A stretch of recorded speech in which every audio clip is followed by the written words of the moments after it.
Welcome back. You're watching Showdown. Just before the break, we were chatting to the Assistant Treasurer, David Bradbury, now to talk about the ongoing sexism debate in this country, as well as, quite differently to that, obviously the third presidential debate in the United States between Mitt Romney and Barack Obama. I'm joined here in the studio by Tom Switzer from the US Studies Centre at Sydney University. Thanks for your company. Peter, good Adam to see you. Crichton continues to join me, obviously, economics correspondent at The Australian. Thanks for your company. Thank you. And Dr Bronwyn Lee from the University of Queensland, but joining us out of Canberra.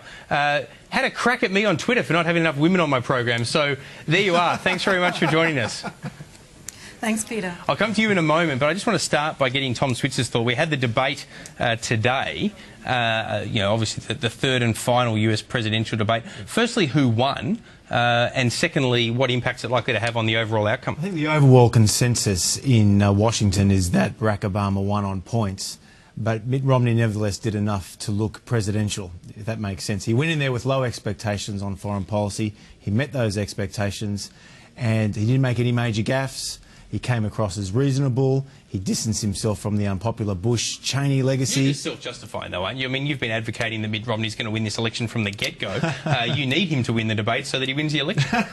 Well, it's certainly true. I'm probably one of the few Australian commentators who've thought that Romney had a decent chance to win this election, but it's not so much that Romney... Because he's got pretty good odds. Well, when you look... Since the last time I came on your show, I mean, the conventional wisdom only a few weeks ago was that Barack Obama was laughing. I mean, most seasoned observers thought... Yeah, but have you put your money where your mouth is? No, have you put some coin on the table? I don't go down that road, mate. No, I think, look, it's very tight with 2 weeks to go, but the debate today, which was overwhelmingly on foreign policy, although intriguingly both candidates try to pivot and focus on domestic issues on a wide variety of debate points.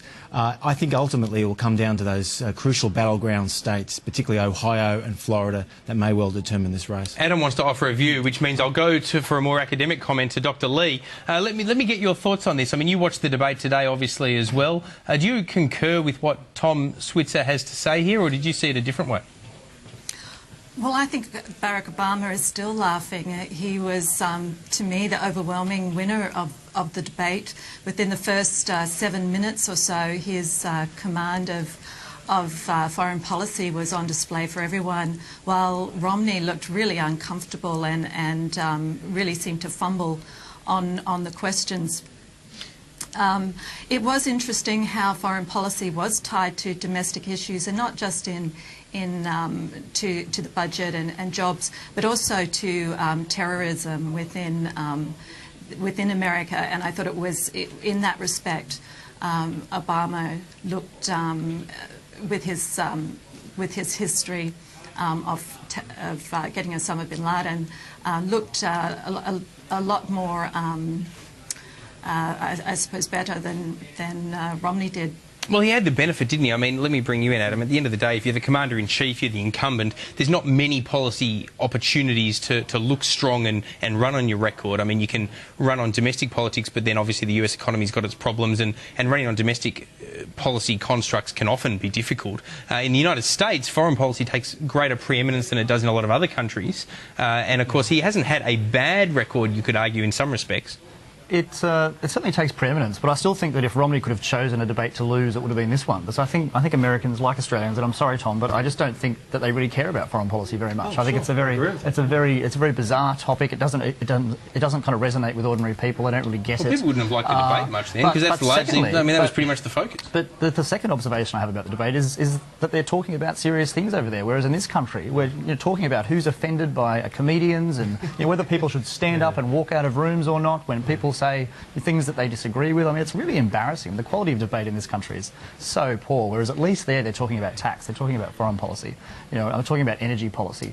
And also the politicians are very polite to each other as well. I mean, Americans are unfailingly Well, you gave us an early segue to get to the sexism topic, but we're not going to do that quite yet. Tom Switzer, in terms of the presidential election, what states is this going to come down to, if it's even pluralised to say states? There'll probably be about half a dozen, perhaps 10. The key ones are Florida and Ohio, and you may recall that in 2000 and 2004 they were the major states that swung the elections those years. Virginia, New Hampshire, even in the northeast, which is really a Democrat territory, that has swung in favour of Romney, although today the real clear average politics shows that it's tightened. It's probably more leaning towards Obama. But if it came down to one state, is it Ohio? Is that the state? If the Republicans pick that up, they probably get over the line?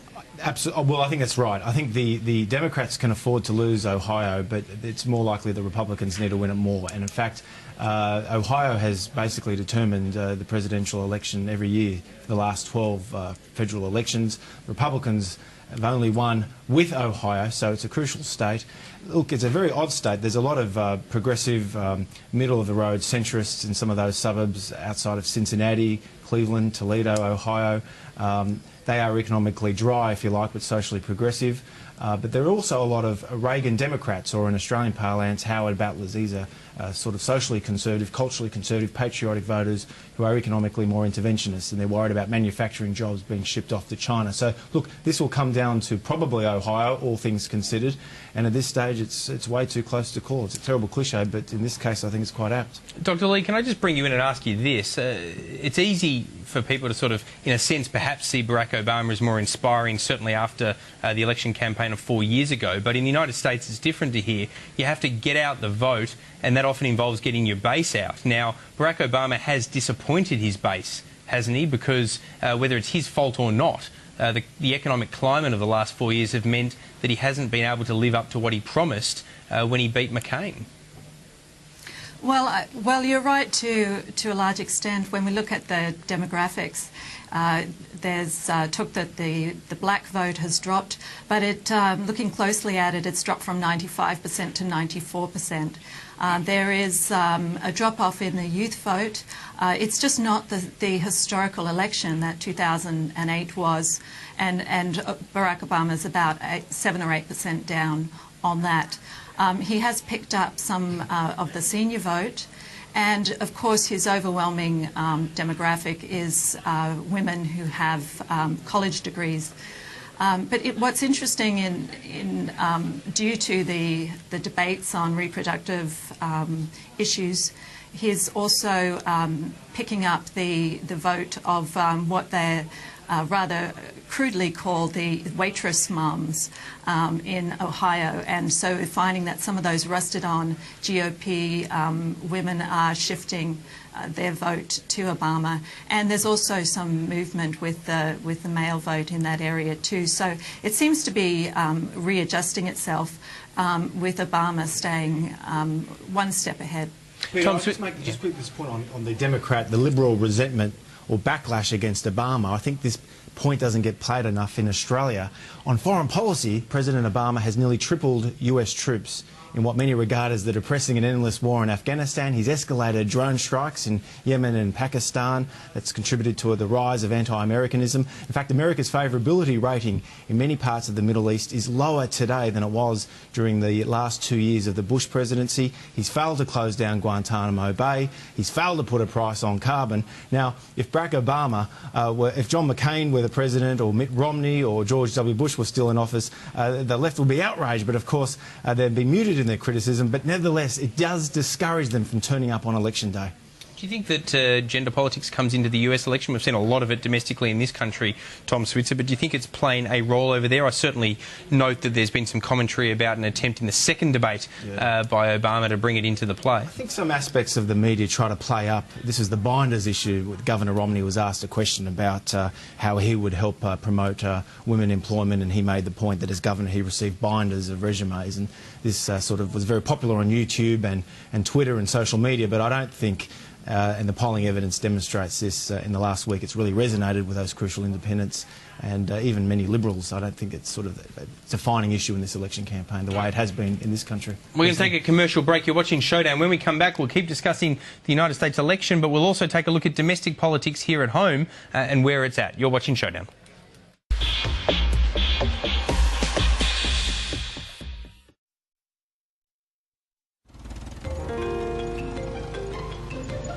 New South Wales is a great agricultural state. Santos is a good Australian company. It's a neat fit. Hi, I'm Warwick. I'm one of over 250 New South Wales and Queensland landholders who are working with Santos. My experience was a good one. We talked, we agreed, and my farm's better off for it. We found water, we fixed fences, we improved access tracks, and of course, there's some money in my pocket. I'm working for Santos. I'm advising them on the best approach to operating in this rich agricultural region. We're making sure that everyone gets a benefit. They're an Australian company with Australian interests at heart. Authorised by P. Mitchley, Sydney. What do we have here? 2 entrenched views. Real estate website, huh? He wants a new home. And she has some plans to renovate. Either way, I'm thinking they don't have a lot of spare time to get their loan, right? Whether you're refinancing, renovating or buying, ANZ Home Loan Specialists can help make it real. My money's on the renovation. With 4 generations of Waterhouse betting in my blood, I know what punters want. You want to be paid first past the post, even on a protest. And you want the best in personal service. If you bet with TomWaterhouse.com, you're betting with me. Join me on your mobile at TomWaterhouse.com. New season sleepwear and lingerie has arrived at Target. From great quality, great value sleep tees to PJs to lingerie sets. And right now there's 20 to 30% off women's sleepwear and lingerie coordinates. Like this soft rib singlet top with button detail, now just $14. And comfy striped satin pants, now just $17. And these hot options padded underwire plunge bras, now just $10.50. Exclusions apply, see in-store. Don't miss out on all the latest Target sleepwear and lingerie in-store and online now at Target. Introducing the special edition Holden Commodore SV6 Z Series. It's loaded with more, like charcoal 19-inch alloys, leather-bolstered seats and a rear-view camera, as well as a touchscreen Holden IQ system with Bluetooth streaming. And you get more with Holden Wise Caprice servicing, all from just $36,990 drive away. The Commodore SV6 Z Series at your Holden dealer today. It's more Commodore than ever before. You think technology is amazing? Well, if you want to see something really amazing, you need to check out live streaming at Bet365.com. Bet365 is the world's biggest online sports betting company. And if you join now, you can watch over 20,000 live sports events a year. Now that's what I call amazing. Bet365.com, now based in Australia.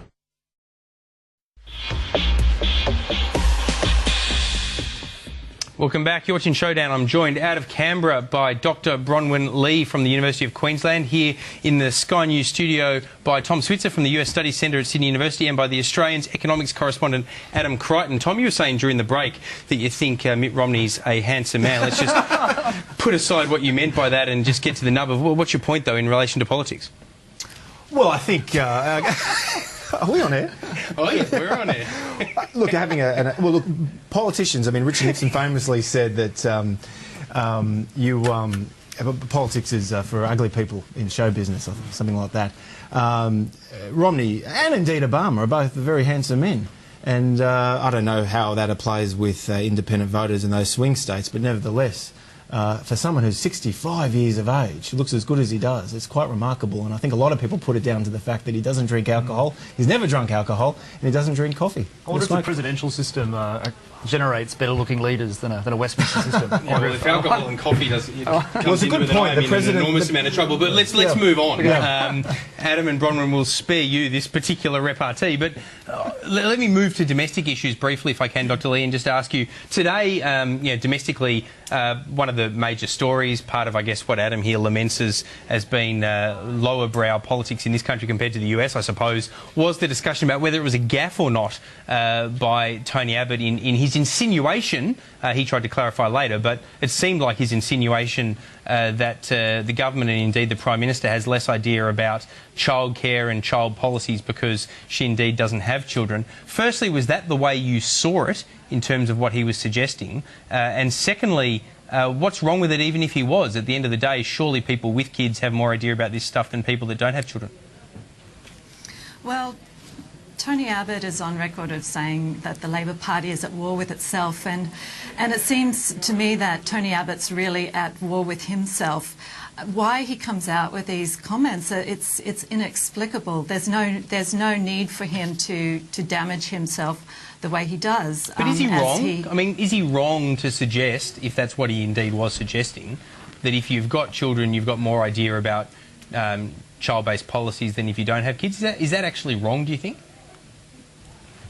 I don't think it does in terms of the baby bonus debate. I don't think that holds it holds very much water. But I think it's indicative of the fact that people are just so fed up with Tony Abbott's negativity, his comments about women. He's never retracted them, and it's almost as if he can't say anything at all without provoking this kind of reaction. To me, he said that in relation to Peter Slipper, that you know, a sexist has no role in high office in Australia, and yet we continue to hear these comments from him. So no, you know, in and of itself, it's a small. But that's not really comment, sexism, is it? That's just you know, an ism based around discrimination against people that have kids, men or women, surely. Well, I think that that women know quite well what this comment means. In fact, when I tweeted this morning the story about Abbott making the comment, all the trolls came back at me and said, "Well, are you barren too?" It's a woman in that line of misogynistic thinking is defined and valued for her reproductive abilities, and that's really what the dig is at, is that their other achievements are secondary to that other role, and women know the code. It's been in play for a long time. So yes, you can look at it and rather, I suppose, innocently or naively suggest that it's an ungendered comment, but women know what that means. Adam Crichton, you used to work in a past life for Tony Abbott for a little while. I mean, did you find him to be sexist, misogynist, anything like that? No, I mean, certainly not. I mean, maybe some of his language. But then again, you're not a woman, I suppose. No, but I mean, I think you know, we're just too critical of people's languages, of you know, people's figures of speech. I mean, surely we want our politicians to have a bit of spark and not be completely insipid and anodyne and boring, which is what would happen if we enforce extremely strict, you know, political correctness of speech across everyone. But secondly, I mean, he's a man in his mid-50s. He grew up in the 1970s. I mean, to some extent, his language is going to be a function of the time in which he grew up. And there's a residue of sexism so it would in that era. Is your point that it would be offensive if he was 30, but not because he's 50? It would be more unusual if he was 30. Yeah, but answer the question: would it be offensive if he was in his 30s rather than in his 50s? Look, I think it's wrong, you know, to be sexist in all cases. I'm not trying to defend it. But it's less bad if you're in your 50s than in your 30s. As opposed to defend it. That's even if it's true. I mean, I think a lot of these comments are completely taken out of context and blown out of proportion. And, you know, we obsess in this country about what people say, these little things. I mean, the quantum of sexism and misogyny and racism, it's fixed throughout humanity, throughout countries. It's just absurd that we beat ourselves up about it in this country. It's just so ridiculous. I mean, the Americans are at least grown up enough not to make it the centre of their political debate. This ridiculous, you know, idea that someone's more sexist than someone else. Dr. Leake, I'll give you a chance to respond to that, but can I also ask you, what is the difference between some of the remarks, I guess, that Tony Abbott and other politicians, for that matter, have said, versus the reference, albeit I'm pulling it here together, but by the Prime Minister to Christopher Pyne as being a mincing poodle? I mean, that's every bit as offensive, isn't it, as some of the commentary that's been made by Abbott and others towards women? Oh, absolutely. I don't think that was a good thing to say either. And as was pointed out before, the tenor of debate and discussion in Australia is really quite disgraceful. And we could learn a lot from American courtesy. But I think that what politicians in Australia have to get used to is the fact that the electorate is more than half of it is made up by women. Women these days are now earning 60% of undergraduate degrees, more than that in postgraduate degrees. All right, well, stop boasting. I mean, you know, let us get through the program without feeling bad about ourselves. But seriously, let me bring Tom Switzer in on this. We are running out of time. You know, played a role in Janet Albrechtson starting to write for The Australian when you were the opinion editor, yeah. And she was referred to as a skanky hoe. Actually, it was a shanky hoe, I think. Mark Latham didn't get the term right. But now you've hired Mark Latham at The Spectator. You know, is this just a case of enough is enough on all of this, or is it a case of pox on all houses? Well, what do we do? I think all of this controversy, and Adam was absolutely right on everything he just said. highlights the hypocrisy and the double standards inherent on both sides, but predominantly on the left side of politics. I mean, where was Julia Gillard, Nicola Roxon? No, hang on. Where was the sisterhood when Mark Latham, on the record, went down in Parliament and said those nasty things about a female columnist with whom he disagreed? Where was the sisterhood then? And for these guys, and for Mark Latham himself, to get all worked up about Tony Abbott and other related matters on the coalition side, I think is just the first rank of hypocrisy. And it shows why so many people are sick and tired of politics at the moment. Unfortunately, that is the last word because we're right out of time. You've just opened up a whole new can of words, but we do have to call it a night. Tom Switzer from the US Studies Centre, Adam Crichton, economics correspondent for The Australian, and Dr Bronwyn Lee from the University of Queensland, who's actually joining us out of Canberra. Thanks, one and all, for your company on this episode of Showdown. I will see you on Friday for Contrarians and again on Sunday for Australian Agenda. See you then.